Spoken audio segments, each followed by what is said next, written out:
Hello and welcome back to Scale Down Customs. This is going to be part 4 of the build series for the Revell 1969 GTO, the Judge. So we've got her painted up, we've got the decals on, bare metal foil trim on, and the engine painted, assembled, and ready for installation. Hopefully in this video there's going to be a lot less talking and a lot more building, and we'll get this thing finished up. Alright, so we're going to finish getting these wheels assembled. So I'm just going to be using some Tamiya Panaline accent color. This is just the black, and I'm just going to fill in these spots just to darken that back area.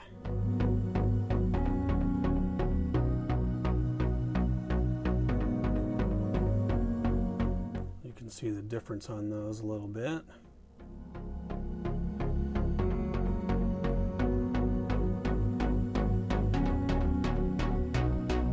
So the tires, I like to give it just a little bit of a worn tread look, and so we're just going to sand that down. Plus, it'll kind of take off that mold line that's in the middle of the tread. So I'll use my flat sander to just kind of rough sand that down, and then I'll use a 400 grit Tamiya sanding sponge just to kind of help it conform a little bit more and smooth it off a little more evenly. You can see the difference on what just a little bit of sanding will do, just to make it, again, just to make it look a little more realistic.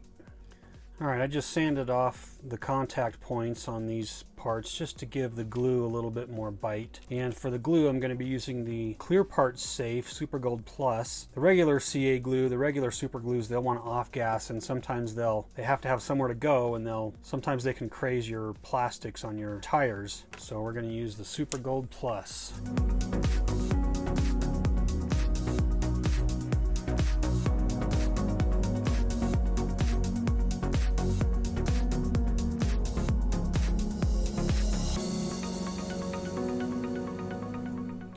I'm going to try some of this Tamiya Panaline accent color brown on the radiator. See how that looks.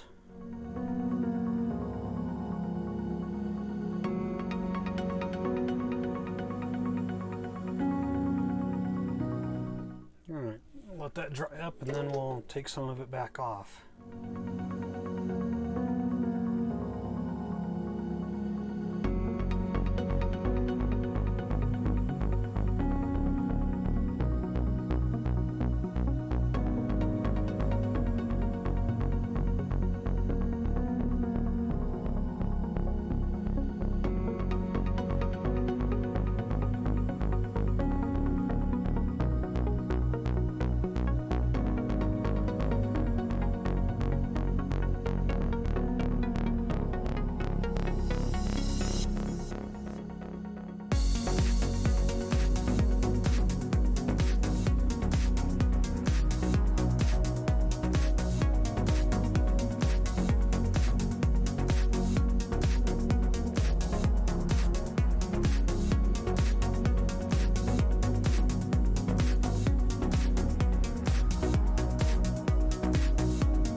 All right, let's put some carpet in here. So for my carpet, I'm going to be using Ken's Custom Fuzzy Fur, tea sifter, and just some Mod Podge, basically just white glue. It dries to a matte finish. All right, so I'm just going to brush this glue on into sections. But first, I need to get my fuzzy fur ready. I always forget that. And then my glue's drying while I'm putting my fuzzy fur in my sifter. All right, now let's spread the glue around.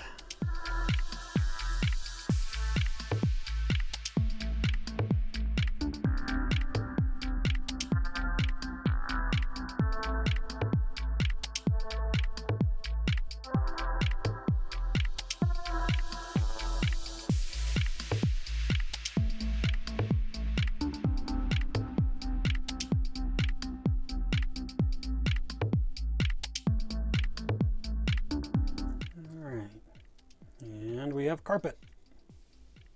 Nice.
All right, I want to get the rest of these chrome trim pieces on the body painted up, and then we can backfill that with black and amber. So to do that, I'm just going to be using my liquid chrome from Maltau.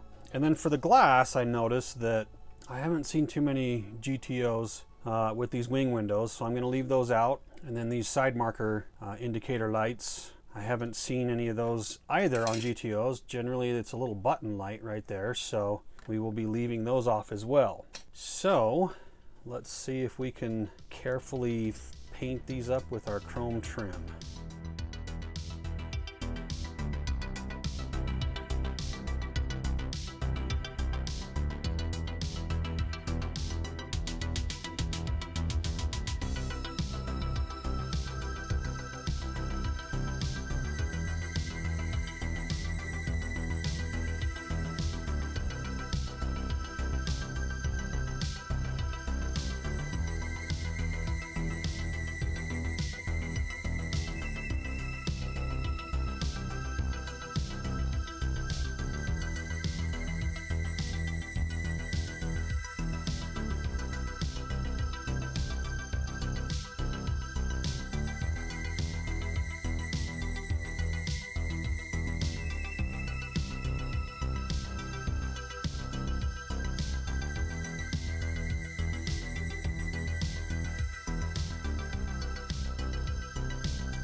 I don't know about you guys, but freehand painting on the body makes me nervous. All right, let's get those button lights on there and then we'll let that dry up.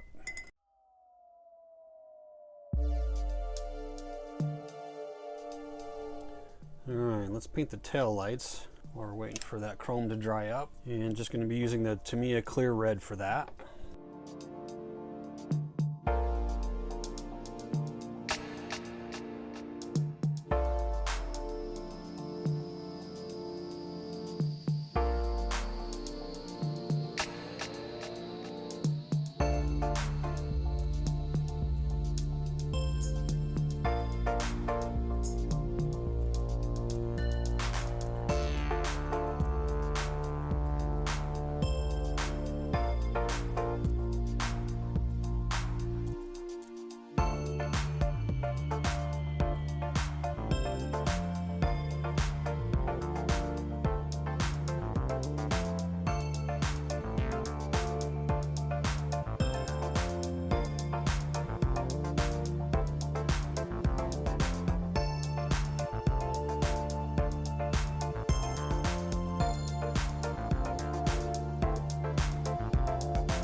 All right, so to finish filling in those grills, and these ones as well, I'm gonna just be using some acrylic paint from Vallejo, just the black.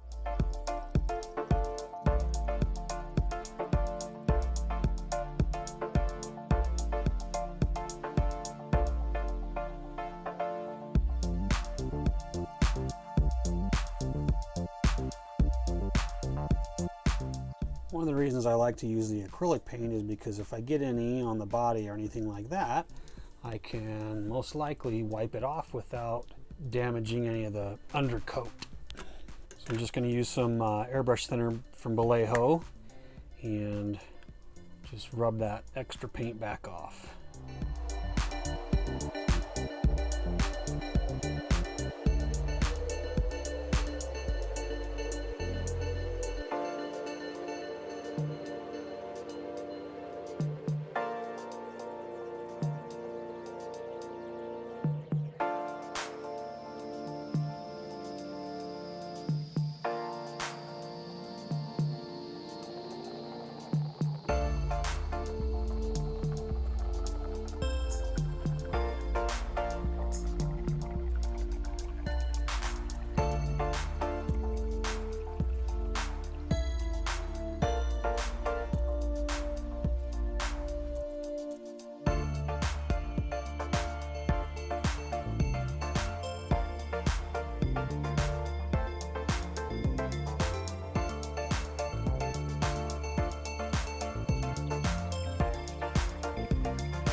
All right, so for the glass, I am going to put a border, a black border around the glass. The border actually is not going to show, but my purpose for putting a black border around the glass this time is mostly going to be for light blocking purposes. Because the glass is so unprototypically thick, if we put a black border around there, it just blocks some of that light shining through and just gives it a little bit more of a flat look.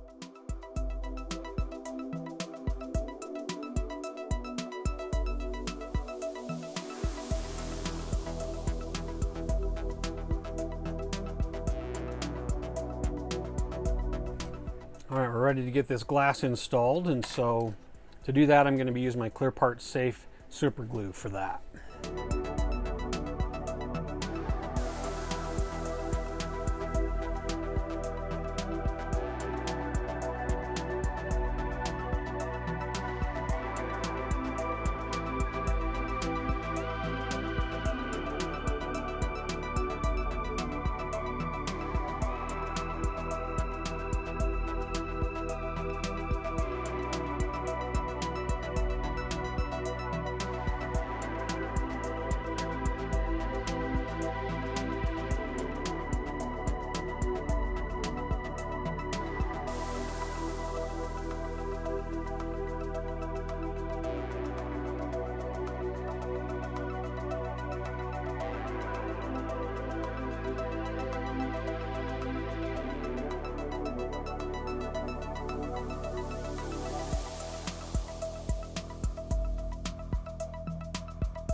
All right, so a couple issues with fitment. There's not really a good spot for the interior tub to rest up against the body to glue on the front end. Of course, the back end glues in just fine. The chassis seems to go in just fine. However, the axles are way too wide. The front wheels can't even fit underneath the wheel wells, and the back wheels fit under but are rubbing up against the fender. So I'm going to be cutting these wheels out and cutting off some of the axle and moving these things in a little bit more.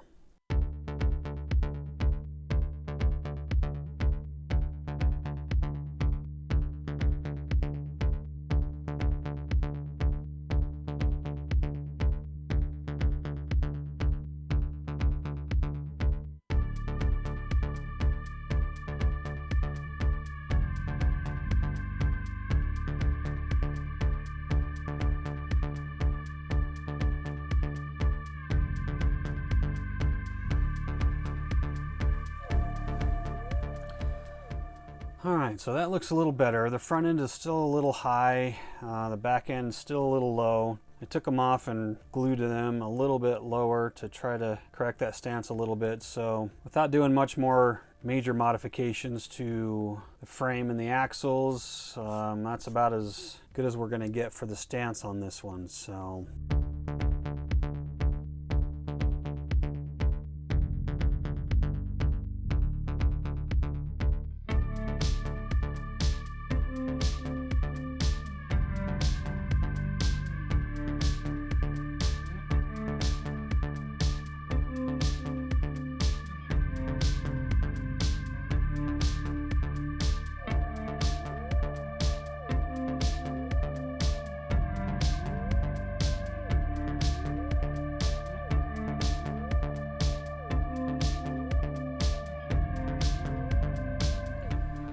All right, so with that license plate on, this build is done.